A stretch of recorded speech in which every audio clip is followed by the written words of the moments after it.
VP নূরের সব রহস্য ফাঁস করে দিচ্ছেন নাটকীয়ভাবে বিএনপির একাংশ। নিশ্চিত পরাজয়ের দিকে ভিপি নূর। ভিপি নূরের জন্য করুণা। দর্শক, বিএনপির মতো বন্ধু যার থাকে তার আর শত্রু দরকার হয় না। ভারতের মতো বন্ধু যার থাকে তার আর শত্রু দরকার হয় না। আওয়ামী লীগকে দেখলেই বুঝেন যে আওয়ামী লীগ ভারতের উপর এত নির্ভরশীল ছিল। সে ভারতের দালালির কারণেই কিন্তু আওয়ামী লীগের এই অবস্থা। সে ভারতে আশ্রয় নিতে হয়েছে, বাংলাদেশে আর তাদের জায়গা নেই। তো বিএনপি একটা ভাইরাস, যেটা আমি বারবার বলি, এই ভাইরাসের সংস্পর্শে যে বা যারা যায় তারা ধ্বংস হয়ে যায়। পরিস্থিতি এখন এরকমই হয়েছে। বিএনপি নামক ভাইরাসে ভিপি নূর শেষ। ভিপি নূর এমনিতেই নিজেই করাপ্টেড, কিন্তু বিএনপি নামক ভাইরাসের সংস্পর্শে আসার কারণে ভিপি নূরের উপর সিভিয়ার ভাইরাস অ্যাটাক হয়েছে। কোনো অ্যান্টিবায়োটিকই কাজ হবে না। ব্লাড কালচার টেস্ট করে নতুন অ্যান্টিবায়োটিক আবিষ্কারও সম্ভব নয়, সময় শেষ। এখন ভিপি নূরের পরাজয় ছাড়া আর কোনো উপায় নেই। দর্শক দেখেন, রেজা কিবরিয়া গণ অধিকার পরিষদের সাবেক সভাপতি, তিনিও একজন সরাসরি বিএনপির প্রার্থী, আর ভিপি নূর তিনিও একজন বিএনপির প্রার্থী। দুইজনেই বিএনপির প্রার্থী, এতে কোনো সন্দেহ নেই। এখন রেজা কিবরিয়া বলছেন, ফিলিস্তিনের রাষ্ট্রদূত বলায় নিশ্চিত হলাম ভিপি নূরের সঙ্গে 3 জায়গায় মোসাদের মিটিং হয়েছে। মোসাদ মানে ইসরায়েলের গোয়েন্দা সংস্থা, ইহুদিদের গোয়েন্দা সংস্থা।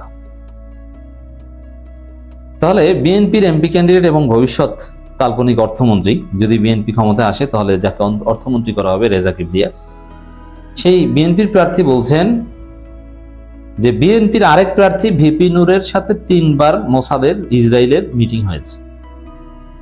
এখন কি মনে করেন যে বাংলাদেশের জনগণ, আবার ভিপি নূর নিজেই হতাশা প্রকাশ করেছেন যে পটুয়াখালীর গলাচিপা 10 মিনিট কোনো বিএনপি তাকে হেল্প করে না, সব হাসান আল মামুনের সাথে, ইউনিয়ন থেকে ওয়ার্ড পর্যন্ত সব হাসান আল মামুনের সাথে, 2-1 আছে ভিপি নূরের সাথে।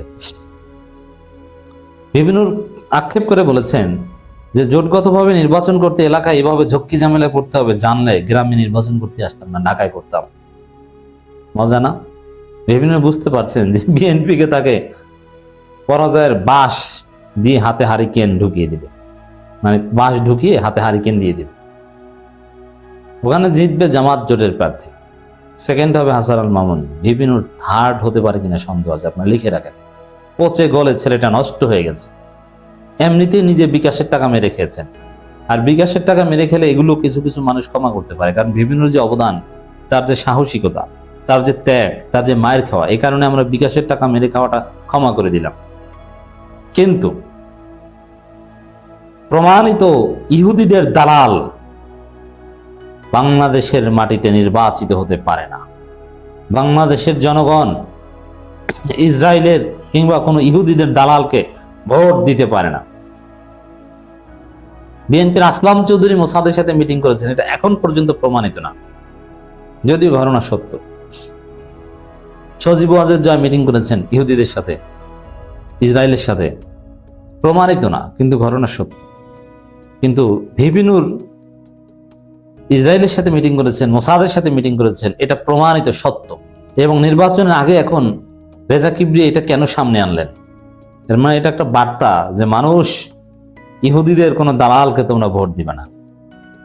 এবং আমরাও এটা বলবো, যেহেতু গণ অধিকার পরিষদ নাই, গণ অধিকার পরিষদ কিন্তু ভেঙে গেছে, গণ অধিকার পরিষদ চুরমার হয়ে গেছে। এখন এই ভিপি নূর, ওদিকে রাশেদ খানের অবস্থা খারাপ। রাশেদ তো ঘর থেকে ঠিক মতো বের হতে পারে না, ঝিনাইদহে বিএনপির লোকজন রাস্তায় পেলে পিটাবে, এরকম অবস্থা। তো এখানে রেজা কিবরিয়া বলেছেন যে ফিলিস্তিনের রাষ্ট্রদূত, তিনি নিজে বলেছেন যে মোসাদের সাথে ভিপি নূরের 3 বার মিটিং হয়েছে। তাহলে দর্শক, আপনারা সিদ্ধান্ত নেবেন, 10 মিনা গলাচিপার ভোটাররা সিদ্ধান্ত নেবেন, কোন ইহুদিদের দালালকে কি আপনারা ভোট দিবেন? বাংলাদেশে তার চরিত্র হচ্ছে এনাদার এরশাদ, জুনিয়র এরশাদ, সকালে এক কথা বিকেলে আর এক কথা। চান্দাবাজির বিরুদ্ধে লড়াই করবে এই সেই বলে এখন বলে যে বিএনপি ছাড়া কেউ দেশ চালাতে পারবে না। কেন? ইসরায়েলের সহায়তা নিয়ে আপনি চালান, কারণ আপনি তো ইসরায়েলের বন্ধু, ইহুদিদের দালাল। দেখেন ভিবিনুর কি, রেজা কিবরিয়ার বক্তব্য, ফিলিস্তিনের রাষ্ট্রদূতের বক্তব্য, বা আমরা তো তখনই প্রমাণ করেছি যে বৈঠক হয়েছে ঘটনা সত্য। ইহুদিদের দালালি করে, কিন্তু হাসিনা ছিল এই বিষয়ে কঠোর। হাসিনা নিজে ইহুদিদের দালাল হলেও অন্য কেউ করবে এতে তিনি ডাইরেক্ট জেলে ভরবেন। আসলাম চৌধুরীকে প্রায় 1 দশকের বেশি জেল খাটিয়েছে। তো এই জায়গায় হাসিনা নিশ্চিত ভিবিনুরকে ধরে জেলে ভরত, যে তুই ইহুদিদের সাথে মিটিং করছো, তুই এখন জেলে থাক। কিন্তু এই জেল থেকে বাঁচতে ভিবিনুর আবার রয়ের সাথে আতাত করেছে। তবে হাসিনাকে বলে বাঁচিয়েছে, তারপরে কাতার থেকে বা কোনো একটা দেশ থেকে সরাসরি বাংলাদেশে এসেছিলেন। তাহলে আপনি চিন্তা করেন, ইহুদিদের দালাল, মোসাদের এজেন্ট ভার্সেস এবং রয়ের এজেন্ট। ভিবিনুর এমন নিকৃষ্ট চরিত্রের যে একই সাথে তিনি মোসাদের দালাল, টাকা নিয়েছেন, একই সাথে রয়ের দালাল, রয়ের ক্লিয়ারেন্সে দেশে এসেছিলেন। তাহলে বুঝুন যে দর্শক, যে ভিবিনুর কোন গোডাউনের মাল। তাকে ভোট দিবে জনগণ? কখনো না। যে সর্বোচ্চ থার্ড হবেন, সেকেন্ড হতে পারবেন না। আমার প্রেডিকশন, পটুয়াখালী যে আসনটায় ভিবিনুর নির্বাচিত করছেন, সম্ভবত গণাচি বা দশমিনা, তো ওখানে জামাত সমর্থিত প্রার্থী এমপি নির্বাচিত হবে। হাসান আল মামুন শক্তিশালী প্রতিদ্বন্দ্বিতা করবেন, সেকেন্ড হতে পারেন, আর ভিবিনুর থার্ড হবেন। নির্বাচনের আগে ভিবিনুর এরকম আরো অনেক অপকর্ম সামনে আসবে। বিএনপি তাকে পরাজিত, বিএনপির সাথে জোটে না গেলে একটা চান্স ছিল, এগুলো গোপন থাকতো। জামাত জানে, যেমন আমি এই কথাটা বলি, আজকে কখনো বলিনি।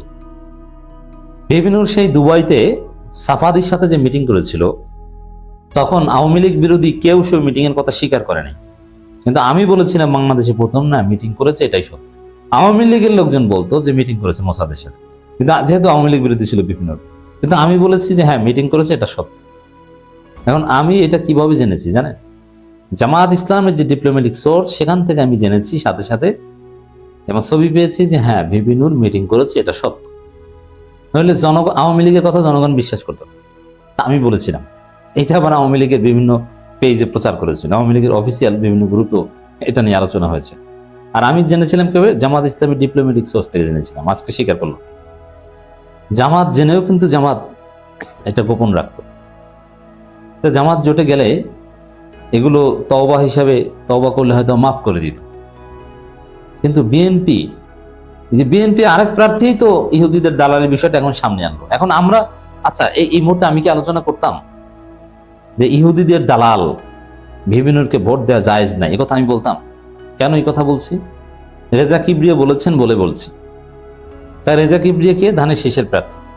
তাহলে বুঝেন যে ভিবিনুরকে বাসটা কারা দিচ্ছে।